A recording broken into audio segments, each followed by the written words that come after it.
You think you have time. You believe the stories they tell you about aging gracefully. I am 91 years old. I have lived through wars and peace and technological revolutions that changed how we speak to each other. I am here to tell you that your later years are not a reward.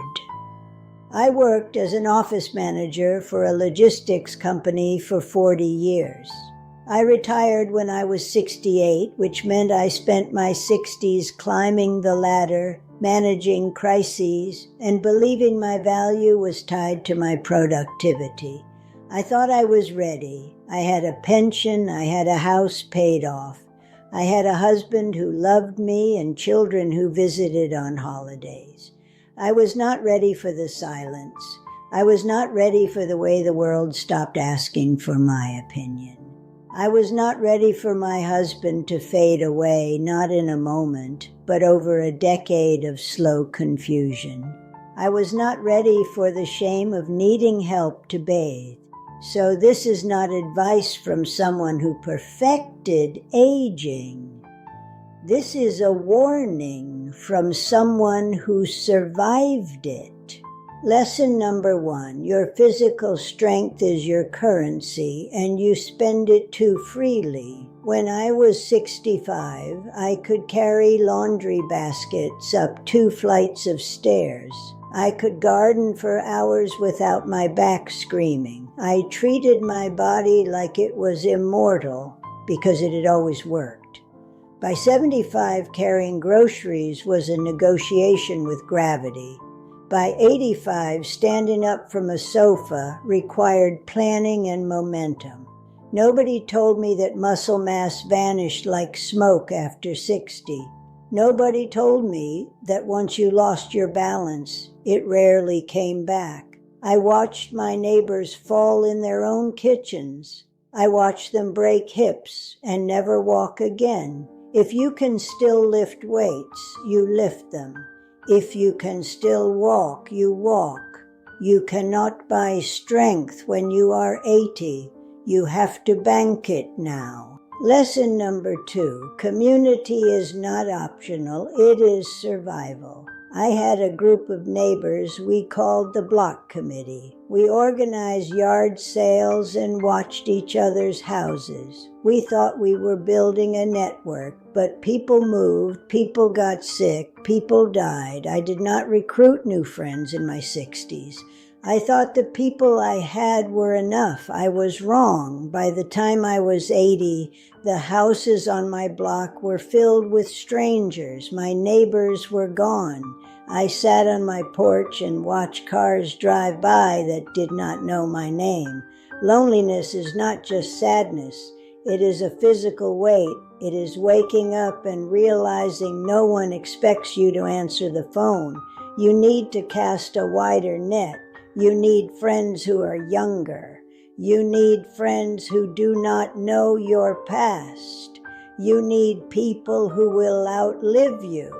Do not rely on family to be your only company.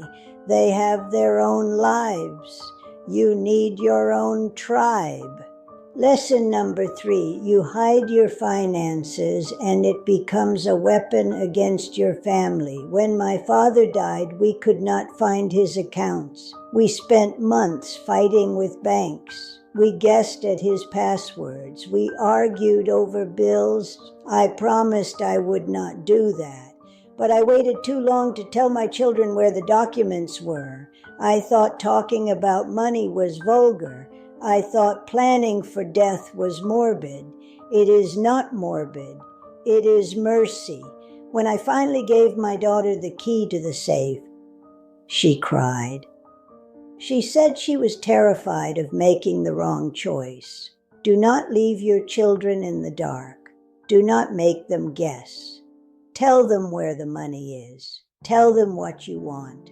Do it while you can still speak clearly. Love them enough to spare them the paperwork.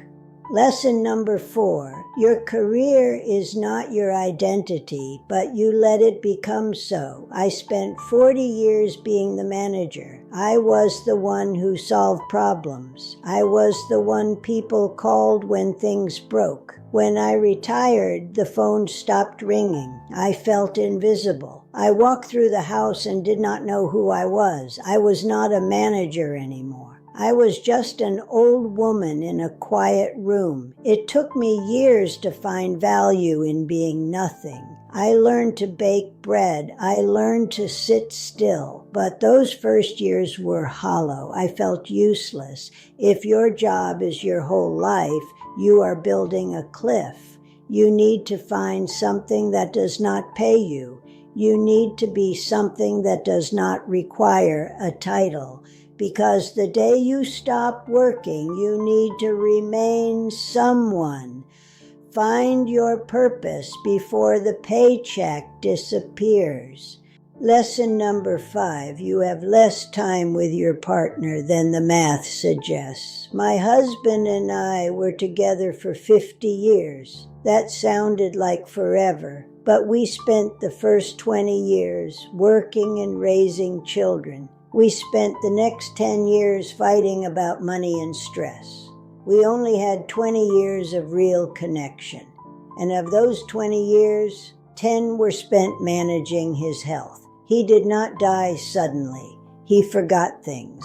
He forgot where we put the keys. He forgot my name sometimes. The last years were not adventures. They were caretaking. I wished we had traveled when he could still walk. I wished we had danced when he could still stand.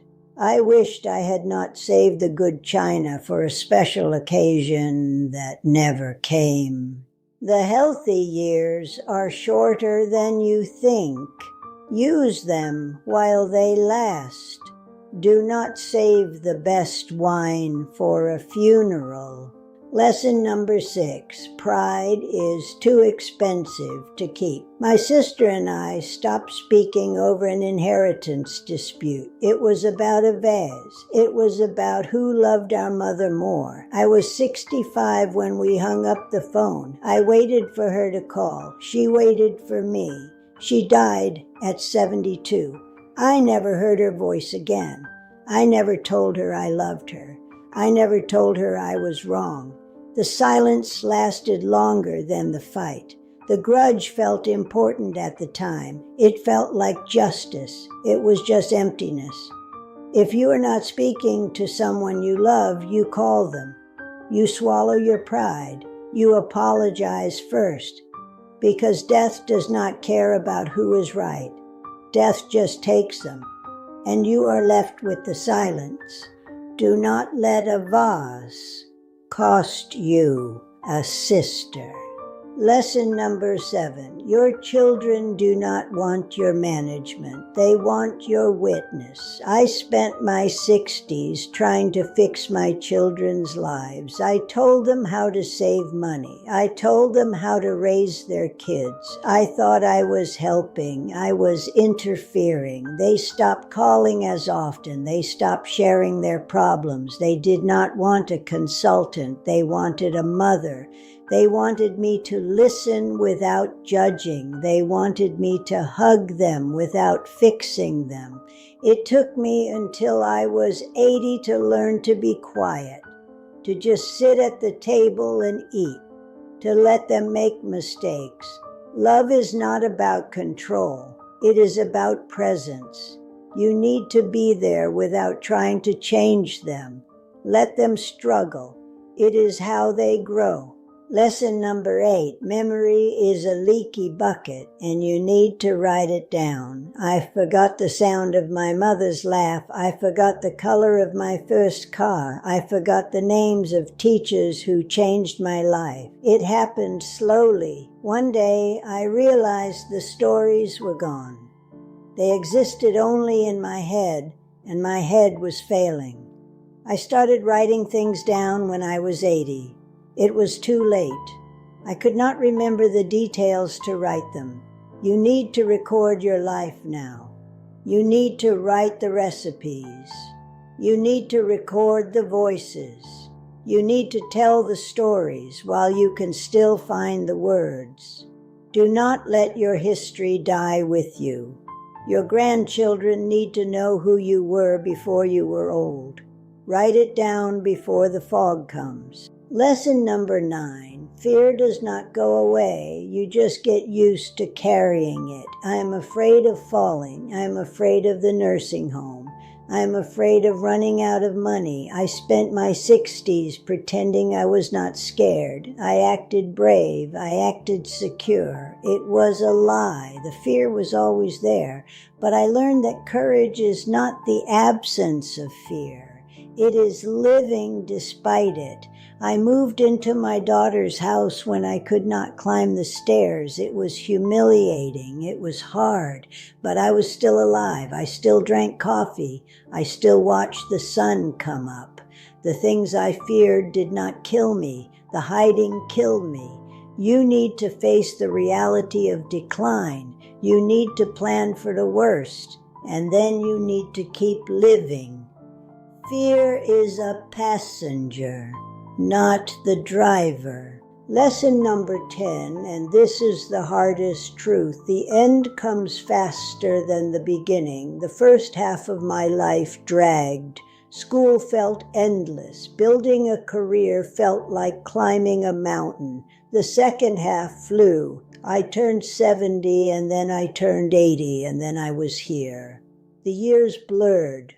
The seasons lost their distinct edges. I woke up and a decade was gone. I could not get it back. I could not buy more time. I could not trade money for years. I am sitting here in this quiet room with a photograph of my husband on the table. He died 3 years ago. He died in a hospital bed holding my hand. He looked at me and he did not know me. That was the hardest part, not the dying, the not knowing. I talk to him anyway. I tell him about the weather. I tell him about the garden. I tell him I'm still here. He does not answer, but I keep talking because that is what love is. It is a conversation that continues after the other person leaves. I am 91 years old.